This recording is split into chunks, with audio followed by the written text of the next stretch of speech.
Welcome to the Sailing and Cruising the East Coast of the United States podcast. I'm Bela Musits. This episode is part of a series I recorded with Mike Malekoff during our sailing trip up the East Coast. We were relocating his Hunter 44 Deck Salon from Brunswick, Georgia to Burlington, Vermont. Please note that the video version of this podcast primarily features photographs and short video clips I captured along our journey. The audio was recorded on the boat, typically in the evenings at anchor or in a marina, although we did record a few segments while underway. Join Mike and me as we explore the United States East Coast aboard his Hunter 44 Deck Salon. I hope you enjoy this podcast. Michael, we're back together again. Hey Bela, how you doing? Doing well. So here we are. Mike and I are on the boat again after taking 2 weeks off for a little bit of Easter, a little bit of family time. I spent some time getting my boat ready. And what did you do over the 2 weeks, Mike? I had the pleasure of taking the kids and grandkids to Disney World. So I need a vacation now. Well, very good. So let's see. I drove down yesterday from New York down to Belhaven. It's about a 12 and a half hour drive for me. So I arrived yesterday. And you've been here for several days, Mike, or not where we are tonight, but where we started from this morning. You were in Belhaven for several days. When did you arrive, and what were some of the things you did? I actually got in originally on Monday, the idea being that we would leave, that you would arrive Wednesday. But because of some of the weather issues, we pushed that back a couple more days. So since I was at the boat, I basically went through all the different things to check on the boat, since I had a couple of extra days of things that we noticed. Everything from the head sail didn't come out that easy. I kind of figured it out because the line, the furling line with salt water and stuff, had become real stiff. So I washed the line. Did a bunch of other things in terms of cleaning. I actually changed the fuel filters on the engine because it had about 200 hours, and there's nothing worse than having a fuel filter go on you and the engine stall while you're in the middle of your trip. And I had a whole list of things, and then I just basically went through all the stuff that we use to make sure that the bow thrusters still work correctly, the lights were still working correctly, things were still tied down correctly on the boat. So as you know, your list never ends on small boat projects. Yeah, boy, isn't that true. So this morning we were in Belhaven, and the alarm was set for 5 o'clock. And before we talk about what we did today, so when I got here yesterday, we had dinner, and then after dinner, we sort of talked about the plan for today, the next leg of the journey. And we sort of had two options. One option, which was probably what we initially thought we would do, was leave Belhaven and someplace along in the Alligator River anchor and spend the night. And then the next day continue on to Coinjock, which is Correct. Where we are. And the weather didn't look great for anchoring out. And the Alligator River is okay, but it's not super well protected. And it certainly is not well protected from a south breeze. And the breeze is from the south. So, And then also by anchoring overnight, there's also the chance of rain tomorrow morning. So we would be anchoring and starting in rain with a possible thunderstorm. yeah. So then we also looked at going all the way through to Coinjock, making it a nonstop trip. And it's about how many miles, Mike? Remind me? It's over 80. Yeah, it's 80 miles. So on a sailboat, if you go 6 knots, that's a lot of hours, 14. I have to do the math in my head real quick, but it's a long day. But we opted to do that, and it was supposed to be windy today. Not supposed. Well, yes, it is windy. It was windy today. But the weather forecast called for a pretty stiff breeze from the south, which is in the same direction we're heading in. So it would be pushing us. And I think the weather forecast called for steady winds, 15 to 20, with gusts in the mid-20s. But we said, okay, we're going to try to go all the way to Coinjock. And so we set the alarms for 5 a.m. this morning. We were off the dock at 6 a.m. 6:01. I remember looking at my watch. It was 6:01. That's why we were late getting here. Yeah, right. And we started on our trip. And the first part of the trip is basically through a ditch, a canal. And that was uneventful. Uneventful. Nice and calm. Yeah. And we were making good time because in order to do 80 some miles, again, it doesn't take much to do the math.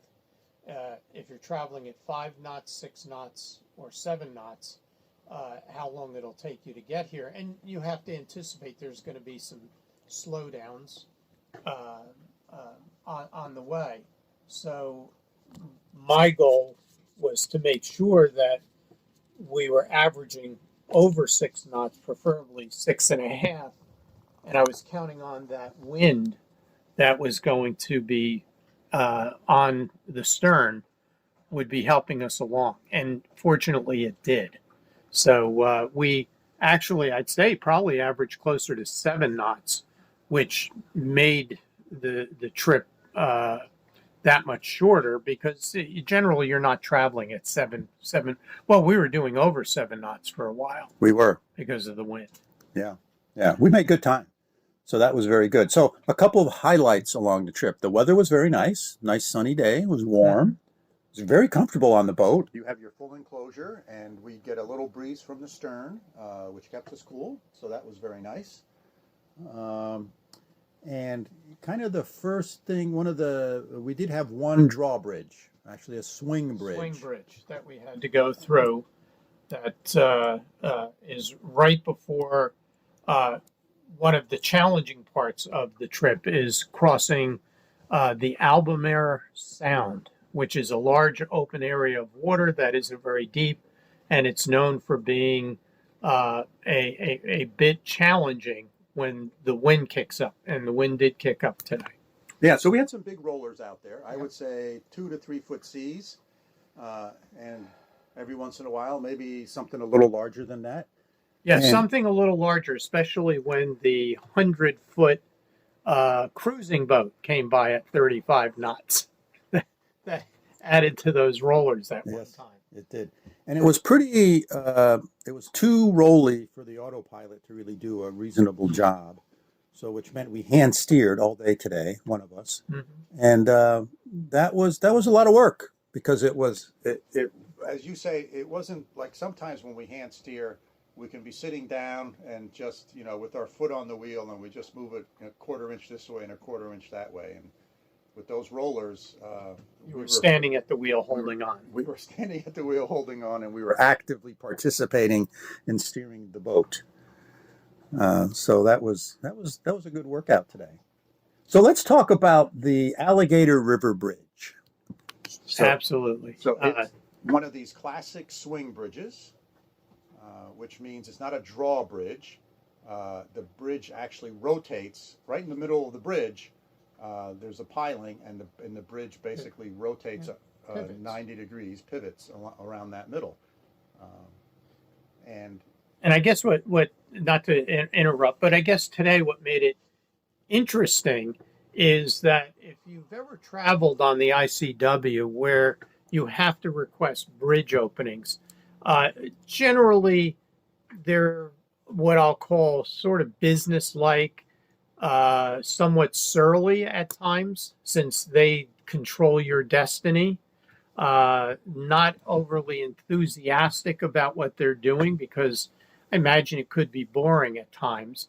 But every now and then you'll come upon a gem of a bridge tender, and I think we met the best of them all today.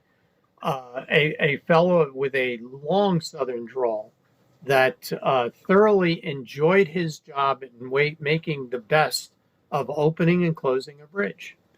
And he was very good at it too, Yes, right? So it wasn't, and he opens on request. correct. So, he knew what was going on. He knew the boats that were coming in, and he talked to everybody, gave everybody very clear instructions on what to do. Yeah. And would call you and say, okay, I'm opening the bridge now, so get ready, guys. Yeah. So he was quite the character. I tried to record one of his conversations, and I'll have to see if that comes out. So if it comes out, I will include it in this podcast because it was quite entertaining. Alligator River. Yeah, I'm the third boat back, and we'll group up for the opening. What's the name of your vessel? It's Sea Shanty. Is that C-H-A-N-T-I? S-H-A-N-T-Y. Roger that. And then what about documentation of Coast Guard number? That's 1207994. And are you a power vessel, a trawler, what are you? Powerboat trawler. See one here. Alligator River, this is Trawler, channel 13. Alligator River. In the middle vessel in line, Traveler with 2 L's. Documentation Coast Guard number? Documentation number 1169388. What type vessel you have? Seymour, Motor yacht, trawler. out that way. Yeah, you're fine. Alright guys, just keep coming north like you are. Once you get up here, we'll see what we can do to shut down the automobiles and get everybody safe to the stops. Once I open up the bridge, please use the east channel. That'd be the one away from the building. Also, due to the fact that we are putting up a new bridge, high-rise, please watch for cross traffic for the new construction.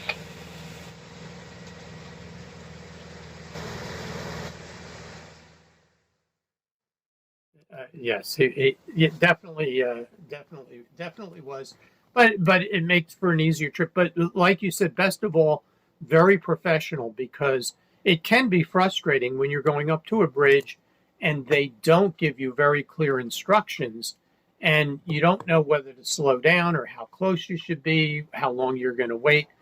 This guy walked you right through the whole thing from about 2 miles out all the way up to his bridge and when he was going to open.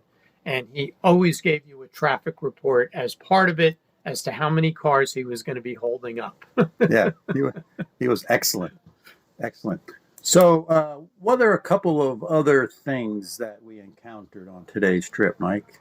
The fact that as we left at 6 a.m., a couple that we had met in a trawler next to us was also going to Coinjock, and they left at 6 a.m. And ironically, I think as my wife has shown interest in a trawler, is that they made it to Coinjock by 11:30 in the morning, and we rolled in at 5 p.m. Yes. So I'm now interested in the speed potential of a trawler after the long day that we suffered today. But that's neither here nor there. Yeah, and what about we encountered some crab pots today, didn't we? Yes, anybody that is in a bay, I shouldn't say sails, but boats, has a boat in a bay.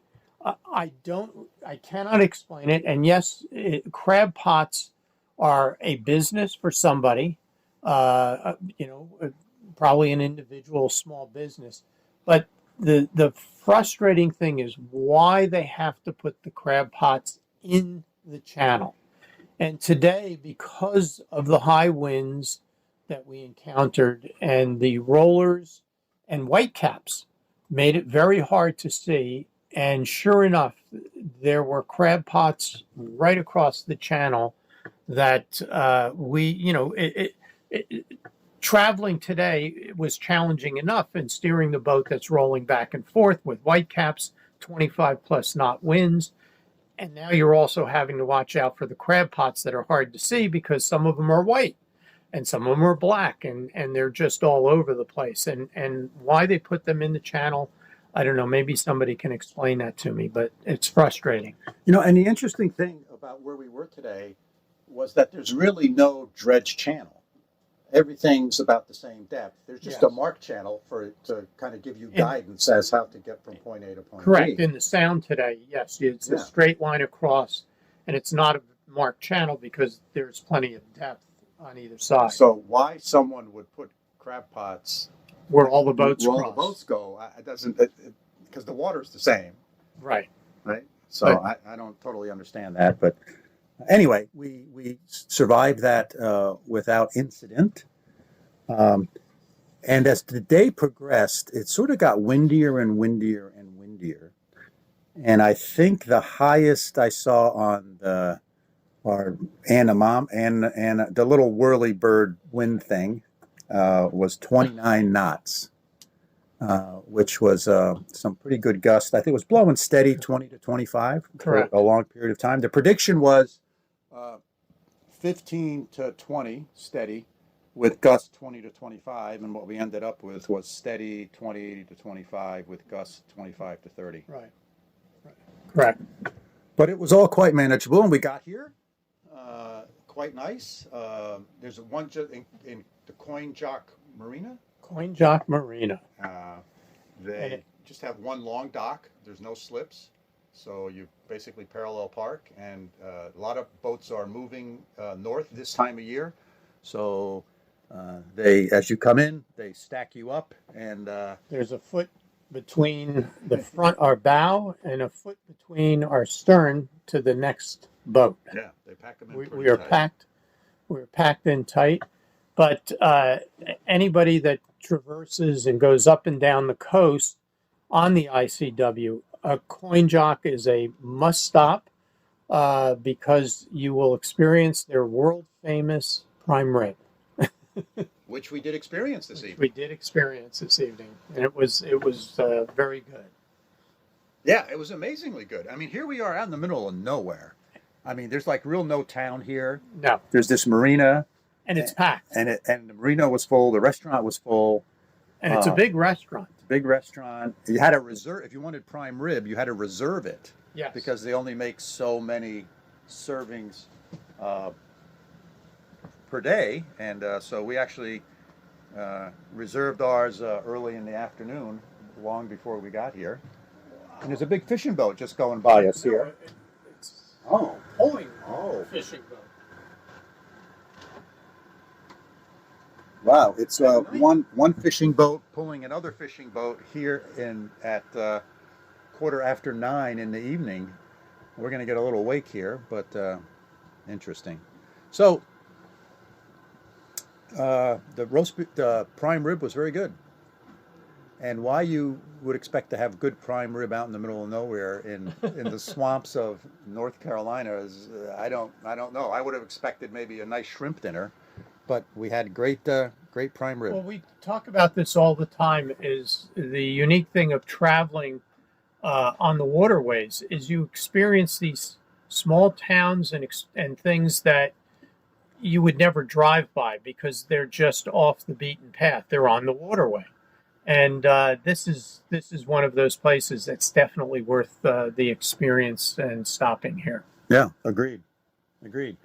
So, did I miss anything? Anything else? I don't think so. I think the fact that we had a long day, we survived a long day, and got to experience the high winds. But fortunately, they were all on the stern, which did make it somewhat manageable. That we were not pounding into waves like we were on our trip up to Belhaven. Yeah, So, that was.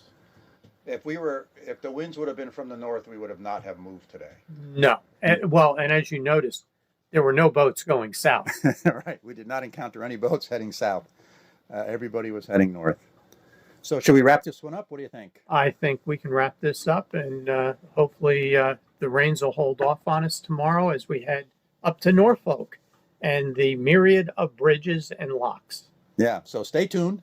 There'll be more exciting tidbits of experience and our Mike's and I adventure heading north. Thanks for listening. Hope you enjoyed this episode.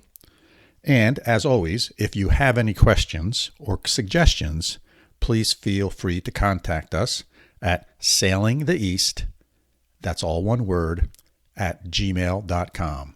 That's sailingtheeast at gmail.com. Thanks for listening.